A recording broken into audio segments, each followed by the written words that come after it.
Hello, all my ACCA students, and in fact, my future ACCA students as well. I am now coming across a lot of queries by the students who ask me, ma'am, should we opt for exemptions which are offered by ACCA and also offered by the colleges with which we are doing our undergraduation degrees, or based on the professional qualification that we have and the other degrees, we get an exemption by ACCA for many subjects, 5, 6, sometimes 4, sometimes 5, 6, 8, 9 subjects as well. So what do you suggest? I mean, the best answer that anybody could give would be like, go ahead with their exemptions. But I would say that no, my friend, thoughtfully look at these exemptions and then analyze based on the factors that I am telling you, that should you take the exemption or not, because I'm telling you, you are the best judge for yourself. Why I'm saying this, let's say I take an example of a professional who is having a degree like a CA, CMA, CS, where he is getting a 9 subject exemption, or you are in a college that college is offering you 9 subject exemptions and you just have to give 4 papers. Okay, now the purpose for you to opt for ACCA is because you want to elevate your professional qualifications, and then after getting the degree you are on the job, or whether you are already in the job and you want to elevate your levels. So let's say I'll take one example that is my subject as well, which is UK taxes.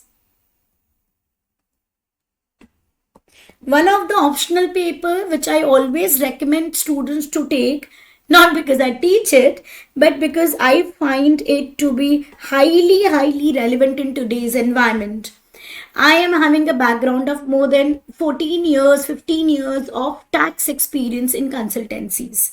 Right, so I have seen a lot of outsourcing work also coming to India for the UK, for US, and I find it to be a great opportunity, as you know, as a practice area, as an employment area as well.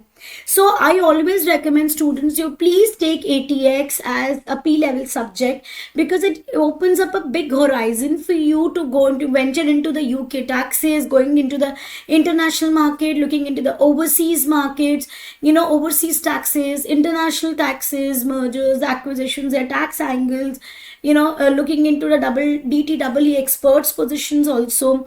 And I think there are lot of other areas also that gets opened up apart from the UK tax, of course, filing the returns, doing the due diligences, and other areas. And in fact, being a tax expert, tax consultant, working in that back office as well.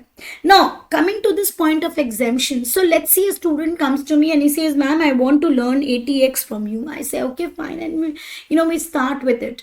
But what I found is always that the students then come and just study from the passing point of view. Boss, you have to study from the point of view of that, when you are on the job and you have a technical situation, you are just handling it like this. So with the proper base knowledge, that becomes even more effective. I can guarantee that I will make you clear your ATX exams. But what I find missing in sometimes these students is that if you have a tax base, then you go to a P level, it makes your understanding more firm, more better, more clear, and that is with you for another 20-25 years. And that's not a short-lived one. Right, so that is a flaw. If you go for exemptions, you found that base missing. Likewise, if you study PM and you go to APM because you want to be a management consultant, you want to be a cost, a consultant, you want to go into this practice of product costing and, cost optimizations, budgeting, variances, management information systems, and so on, these areas become open for you. But are you ready? Because for applying the practical concepts, you need to be conceptually strong. So my friends, are you ready? If you take exemptions, your base becomes dwindle. You have not studied MA, you got the exemptions. You did not study PM, you got the exemptions. And now you want to study APM and suddenly you feel, oh my God, everything is becoming too clumsy. Okay, so opting for exemptions is good from the point of view that you have to pay less and you can achieve your degree sooner. But I'm not saying that you leave out all the exemptions, but I have many students who take tax sessions just because they want to have their basics clear, because they are very clear they want to practice in taxes. I have students who take MA and PM sessions just because they want to have their cost base very clear. We have students that even they offer audit, even they offer FR, and basically with the purpose that they want to have their basic core knowledges strengthened. And people also take accounting also, which is a base for FR. Now, why I'm discussing here is I'm not recommending that you go for every exemption withdrawal, but I am saying whether you give the exam or not, okay, but the choice you have to make it very very carefully, that why don't you withdraw exemption, or why don't you opt out for exemption for some of the papers that you feel are necessary for building your career, that you feel would be important for you, whether you want to practice, whether you want to be in employment, or you just want to be in consultancy. So those papers that you think would be a base for you, don't go for exemption for them. Okay, because you can save your exemption amount now, although you pay exemption fees also, right? So you can save your fees, you can save your a quarter of preparation maybe, but that quarter of preparation can give you a base for your another 30 years of work. So I recommend that, guys, students, please go for the opting out of exemption only for those papers that you find that your base is missing with, that your concepts are dwindling with it. So you are not just aiming for clearing the exam, you are aiming to ensure that when you have on the job questions, on the job situations, you are handling like flawlessly. So have your concepts absolutely crystal clear for that.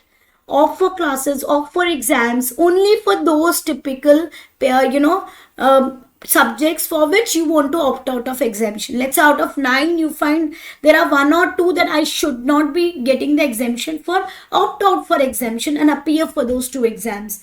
In case if you don't want to appear for the exam, you can even take the exemptions and take the classes, so that you are conceptually clear for those concepts, and then you move ahead to the advanced level, to your strategic level. So that would give you a very good base, confidence, and when you become affiliate, and you are into your work elevated, then you are doing justice to it. You are conceptually clear, you know how to implement, you know how to apply. It becomes very very easy for you to handle the practical cases. This is, I am telling you from my experience of more than 15 years into this industry, doing work, doing practice, into employment. So I think with this I would like to close this topic, as don't go for any suggestions apart from one suggestion that your heart, that your mind tells you that, look, this is the subject that I want to make myself more better with, more conceptually clear with, more detailed look insights into it, so that my future is, in my future, when I get elevations, when I get my degree, then I am more confident about the work that I am doing. Okay, so please make sure that you follow it. So now for those subjects that you want to offer, say yes, I would offer, and the other subjects, yes, you can leave them and don't take the exemption withdrawal for them. Okay, thank you.